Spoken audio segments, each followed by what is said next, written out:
নমস্কার বন্ধুরা, আশাদের খোঁজে রান্নাঘরে আপনাদের স্বাগত জানাই। আজ আমি রান্না করব ছানার কোপ্তা কারি। তার জন্য দেখুন আমি এখানে দুধ বসিয়েছি, দুধটা জাল উঠে যাচ্ছে। আমি এখন দুধটাকে ভিনিগার দিয়ে ছানা করে নেব।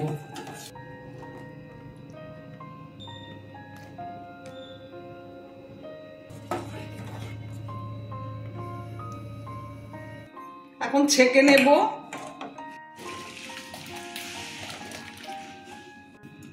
ছানাটা একটু ঠান্ডা জল দিয়ে ধুয়ে নেব।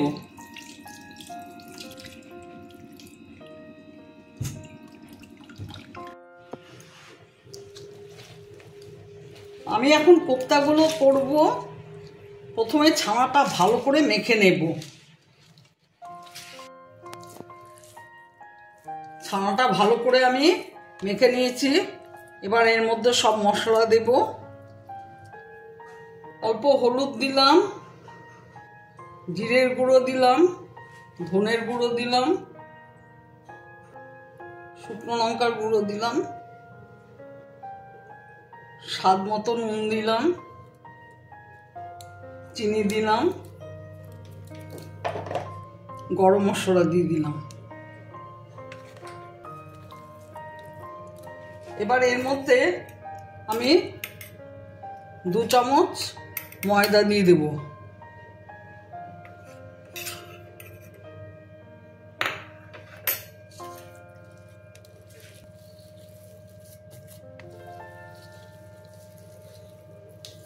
আমি সব ভালো করে মিশিয়ে নিলাম।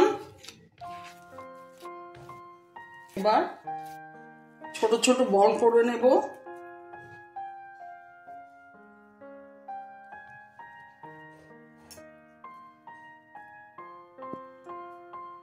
এরকম করে নিয়েছি।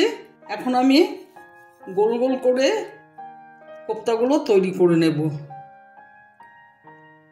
কিশমিশ দিয়ে দিচ্ছি।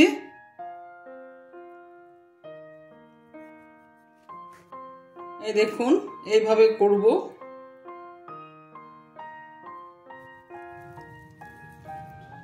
আমি কিন্তু হাতে একটু দেখুন ঘি মেখে নিয়েছি, তাহলে করতে সুবিধা হয়, কারণ হাতে লেগে যায় না।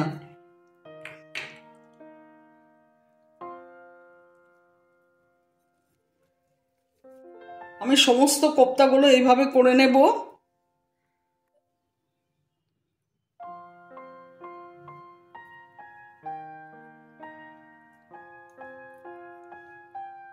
দেখুন আমার সব কোপ্তা তৈরি হয়ে গেছে। আমি এখানে 1 লিটার দুধের ছানা নিয়েছি। তার মধ্যে আমি দিয়েছি 2 চামচ ময়দা। তাও একেবারে উঁচু করে দিইনি, দেখেছেন আপনারা। কিন্তু বেশি ময়দা দিলে কিন্তু শক্ত হয়ে যাবে, ছানাটা শক্ত লাগলে ভালো লাগবে না। সেই জন্য আমি 2 চামচ এখানে ময়দা মিশিয়েছি। এবার কোপ্তাগুলো ভাজবো, ভেজে কারিটা করব। কড়াই গরম হয়ে গেছে, সর্ষের তেল দিয়ে দিচ্ছি।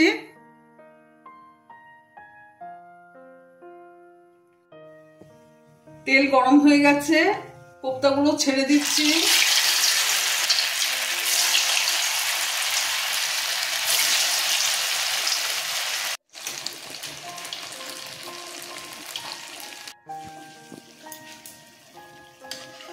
কোপ্তাগুলো ভাজা হয়ে গেছে, উঠিয়ে নিচ্ছি।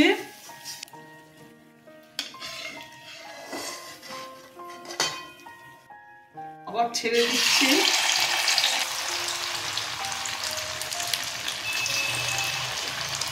সব করে দিলাম।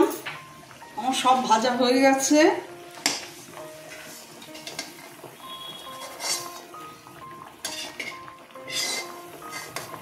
সমস্ত কোপ্তাগুলো ভাজা হয়ে গেছে। এখন আমি গ্রেভি করার জন্য উপকরণ নিয়েছি কি দেখুন। এখানে আদা, কাঁচা লঙ্কা, টমেটো একসাথে পেস্ট করে নেব। আর কাজু 4 মগজ, আর এর সাথে 1 চামচ দই, এটাও পেস্ট করে নেব। আর এখান থেকে দেব হলুদ, ধনের গুঁড়ো, শুকনো লঙ্কার গুঁড়ো আর জিরের গুঁড়ো। মশলাতে দেব ওটা।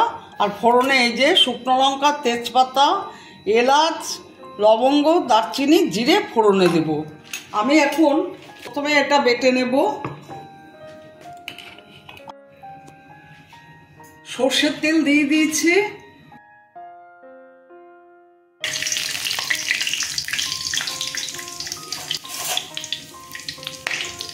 তেল গরম হয়ে গেছে।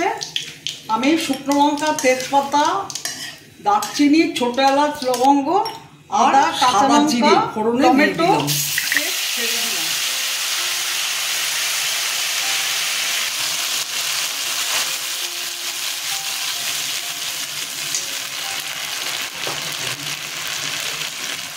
এক চামচ হলুদ, এক চামচ লঙ্কার গুঁড়ো,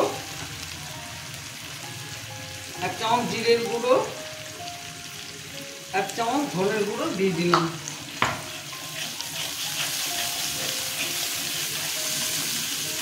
কাজু, চাল মগজ আর দই দিয়ে দিলাম।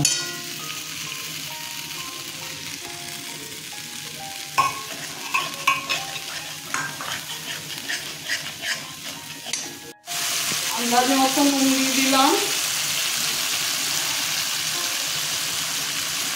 স্বাদ মতো চিনি দিয়ে দিলাম। মশলাটা কষানো হয়ে গেছে। দেখুন তেল ছেড়ে দিয়েছে। জল দিয়ে দিচ্ছি।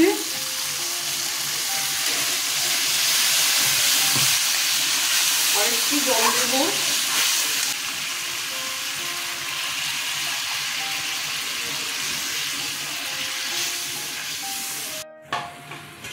ঝোল ফুটে গেছে। কোপ্তাগুলো ছেড়ে দিচ্ছি।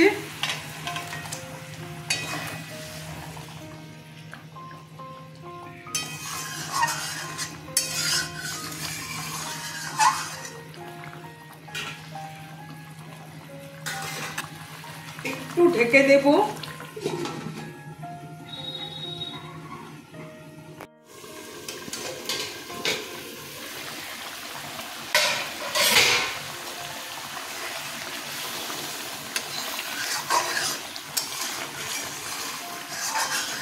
কোপ্তা কারি রেডি হয়ে এসছে। আমার ভিডিওটা যদি আপনাদের ভালো লেগে থাকে প্লিজ একটা লাইক, শেয়ার, নতুন বন্ধুরা অবশ্যই সাবস্ক্রাইব করে দেবেন, সাথে কমেন্টস দেবেন। আপনারা ভালো থাকবেন, সুস্থ থাকবেন। আমার ভিডিওটা দেখার জন্য আপনাদের ধন্যবাদ। আমি এখন গরম মশলা দিয়ে দিলাম।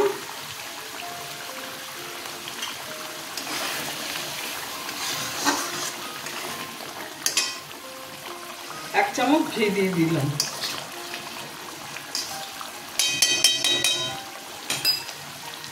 গ্যাস অফ করে দিলাম।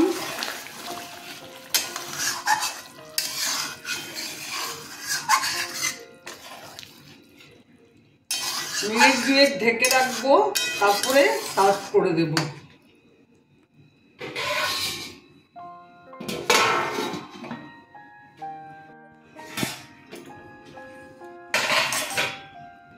দেখুন কেমন হয়েছে। নিরামিষ কোপ্তা কারি। এই কোপ্তা কারি ভাত, রুটি সবকিছুর সাথেই চলে। এখন সার্ভ করে দেব।